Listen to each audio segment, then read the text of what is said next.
जिस तरह से हमने हर स्ट्रैटेजी में देखा कि हमने कंपैरेटिव एनालिसिस करना होता है, क्योंकि हम अपनी दुनिया में बहुत बादशाह हो सकते हैं।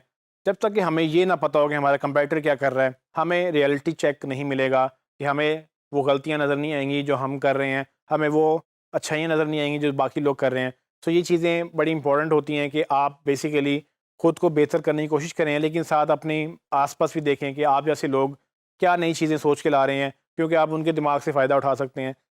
आपका एक दिमाग है, अगर वो आपकी एक बड़ी टीम है, तो आपकी टीम उनकी टीम से कैसे इंस्पिरेशन ले सकती है, इवन दो कि आपके कंपेटिटर हैं, लेकिन अगर कोई नई इनोवेटिव चीज़ कर रहे हैं और लोगों को आपका कस्टमर अगर उधर जाना शुरू हो जाएगा, तो आपके लिए मसला हो सकता है। तो आप अपनी जो भी आप एफर्ट्स कर रहे हैं, वो तो आप कर ही रहे हैं, लेकिन आप कोशिश करें कि आप उनके पे भी नज़र रखें कि वो आपसे ऐसा काम क्या कर रहे हैं, जो आप भी कर सकते हैं और वो कर रहे हैं, तो आप वो क्यों ना करें? अगर लोगों को पसंद आ रहा है, आपने कभी भी कोई चीज़ कॉपी नहीं करनी, लेकिन इंस्पिरेशन लेने में कोई हर्ज नहीं है। और एक आपने कहावत सुनी होगी कि आप दोस्तों को करीब रखते हैं लेकिन दुश्मनों को आप ज़्यादा करीब रखते हैं। तो आपने अपने कंपैटिटर्स को भी अपने करीब रखना है। उससे आपको फ़ायदा ये होगा कि आपको ये समझ आएगी कि आपकी ऐप जो बेसिकली आपको लगता है बहुत अच्छी है, लेकिन मार्केट में लोग अगर उनको पसंद कर रहे हैं, तो आपने ये देखना है कि उनको क्यों पसंद कर रहे हैं। आप ऐसा क्या मिस कर रहे हैं जो उनके पास है? तो ये कंपैरेटिव एनालिसिस जब आप करेंगे तो अल्टीमेटली आप खुद को बेहतर करना शुरू कर देंगे। लेकिन अगर आप इस चेंज के लिए रेडी नहीं होंगे, आपको यही नहीं पता होगा कि किस तरह से वो ऐप अच्छी होगी, किस तरह से वो मार्केटिंग कर रहे हैं, क्या वो लिख रहे हैं, का क्या वो ऐड चला रहे हैं।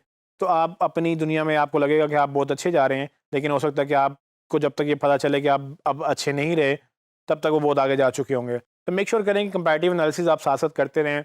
अपनी चीज़ें रिकॉर्ड करें जो आप कर रहे हैं, उसका एक अगेन डॉक्यूमेंट बनाएँ कि आपने कब क्या किया, क्या ऑप्टिमाइज़ किया, कौन-सा नया वर्ज़न निकाला, नए वर्ज़न में क्या फ़ीचर्स निकाले। अगर आपका कंपैरेटर कुछ नए फ़ीचर्स निकाल रहा है तो आपको भी वो डालने हैं, क्योंकि आपका यूज़र एक्सपेक्ट करेगा आपसे कि भाई ये फ़ीचर तो वहाँ पर है, ये आपके पास क्यों नहीं है? ठीक है, हो सकता है आपके पास कुछ ऐसे फ़ीचर्स हैं जो उनके पास ना हो और उनके पास कुछ ऐसे हों जो आपके पास ना हो। आपकी अगर सेम मतलब प्रोडक्ट है, तो आपको कोशिश ये करनी है कि आप वो सारे फ़ीचर्स दें जो आपके कंपैटिटर्स के पास हैं, लेकिन आप फिर वो भी फ़ीचर्स दें जो बाकियों के पास नहीं है या हो नहीं सकते। सो अगेन यहाँ पर एएसओ की हद तक मैं बात करूँ तो उस एएसओ का रोल ज़्यादा नहीं हो सकता। उसकी रीज़न ये है कि बेसिकली एएसओ जो है वो प्रोडक्ट डेवलपमेंट में नहीं होता।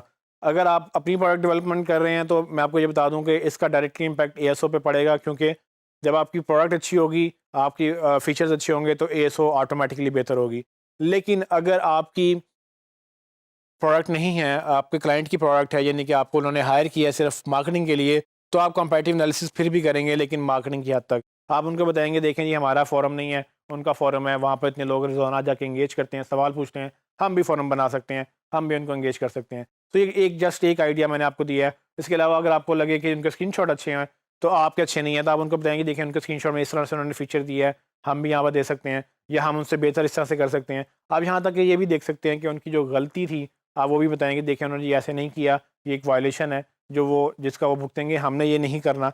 तो ये चीज़ें मार्केटिंग की हद तक आपकी रिस्पॉन्सिबिलिटी होगी, लेकिन आप डेवलपमेंट और डिज़ाइन की हद तक अगर सजेशंस दे सकें तो वो बहुत अच्छी बात होगी, क्योंकि अल्टीमेटली ये जॉब आपके ऊपर आती है, क्योंकि अगर डिज़ाइन अच्छा नहीं होगा, एक्सपीरियंस अच्छा नहीं होगा, तो डाउनलोड कम हो जाएँगे, क्योंकि गूगल ये सब चीज़ें मॉनिटर कर रहा है कि कितने लोग देख रहे हैं और कितने लोग डाउनलोड कर रहे हैं और जितने डाउनलोड कर रहे हैं उनमें से कितने लोग अनइंस्टॉल कर रहे हैं। जब ये सारी चीज़ें आपकी जॉब बन जाती हैं, तो फिर आपकी ऑटोमेटिक रिस्पॉन्सिबिलिटी बन जाती है कि आप वो काम भी करें जो देखने में आपके नहीं हैं, बट लेकिन उनका इम्पैक्ट आपकी जॉब पे ज़रूर है। तो आप डेवलपमेंट की भी बात करें कि देखें यहाँ बग आ रहा है, इसकी वजह से लोग हमें रिव्यूज़ दे रहे हैं, रिव्यूज़ में हमें यहाँ गालियाँ पड़ रही हैं। इन गालियों को रोकने के लिए, इस बुरे भले को रोकने के लिए आप उनसे कहेंगे भाई देखें ये फ़ीचर फ़िक्स करें, नहीं तो हमारी वैसी ऐप नीचे आ जाएगी। तो आप इस तरह से केस बिल्ड करें कि आपकी जॉब सिक्योर रहे। आप उनको ये बताएँ कि भाई मेरी एएसओ तब अच्छी होगी जब प्रोडक्ट अच्छी होगी। प्रोडक्ट आप अच्छी करें, एएसओ मैं अच्छी कर लूँगा, मतलब मार्केटिंग में अच्छी कर लूँगा। लेकिन अगर प्रोडक्ट में फीचर्स एरर्स आ रही हैं और आपको कहा जा रहा है कि आप इस पे डाउनलोड लेके आएँ, तो असल में अगेन वो क्लाइंट की मेंटालिटी ख़राब है। आपको फिर ये देखना है कि आपने उसके साथ काम करना भी है कि नहीं। अल्टीमेटली जैसे मैंने एसईओ में बताया था आपको कि आपने डेवलपमेंट वेबसाइट अच्छी बनवानी है, डिज़ाइन अच्छा बनवाना है, तो आपकी एसईओ अच्छी होगी। सेम प्रिंसिपल अप्लाई होता है हर जगह पे, हर चीज़ पे। वीडियो पे भी आपका ये प्रिंसिपल अप्लाई होगा कि वीडियो ही अच्छी नहीं है, आप जितनी मर्ज़ी मार्केटिंग कर लें, जितनी मर्ज़ी दफ़ा नंबर 1 पे रैंक कर लें, होगा क्या कि वीडियो अच्छी नहीं होगी, जब लोग प्ले करेंगे उसको डाउनग्रेड करेंगे, उसको वोट मतलब नहीं देंगे, ऊपर लाइक नहीं करेंगे और फिर गूगल भी ये चीज़ें मॉनिटर करेगा कि भई लोग इतने आते हैं, वो 10% वीडियो देखते हैं, उसके बाद छोड़ जाते हैं। इसका मतलब कि कोई मसला है वीडियो में। तो यही चीज़ आपकी ऐप में भी आएगी। आपने अपनी सर्वाइवल के लिए या अपनी जॉब के लिए आपने फ़ाइट इस तरह से करनी है कि आप उनको अपनी तरफ से एजुकेटेड रखें क्लाइंट को, या खुद अपना बिज़नेस है तो फिर तो ये सवाल ही नहीं पैदा होता कि आप ये चीज़ें ना करें। लेकिन अगर आप क्लाइंट के बिज़नेस में फ्रीलांस कर रहे हैं या आप जॉब कर रहे हैं, उनको आपने अपनी तरफ से एजुकेट करना है कि भई ये चीज़ें हमारी मार्केटिंग पे इम्पैक्ट कर रही हैं, हमारा डाउनलोड नीचे चला जाएगा अगर आप ये चीज़ें नहीं करेंगे। तब ये होगा कि क्लाइंट मे बी आपके अंडरस्टैंड करेगा बात, और उसको करनी चाहिए क्योंकि वो आपको जिस बात के पैसे दे रहा है वो काम कर रहे हैं। अगर नहीं करते हैं तो आई गेस कि आपको फिर भी कोई बेहतर अपॉर्चुनिटी ढूँढ लेनी चाहिए। लेकिन ये बेवकूफ़ी होगी उनके एंड पे कि उनको अगर मशवरे दिए जा रहे हैं और उसको बेहतर ना करें, क्योंकि पैसे आते किसको अच्छे नहीं लगते। तो डाउनलोड जब आएगा तब पैसे भी आएँगे। तो अल्टीमेटली ये सारी चीज़ें जो हैं इंटरलिंक्ड हैं आपस में, और इस सब में इम्पोर्टेंट पार्ट ये भी है कि आप कंपैरेटिव एनालिसिस रखें, क्योंकि वो आपको देख रहे हैं। अगर आप उनको नहीं देखेंगे तो वो आपसे बेहतर तो हो ही चुके होंगे, लेकिन अगर आप उनको देखेंगे तो अब आपको पता चलेगा कि आप कहाँ पर हैं और वो कहाँ पे हैं।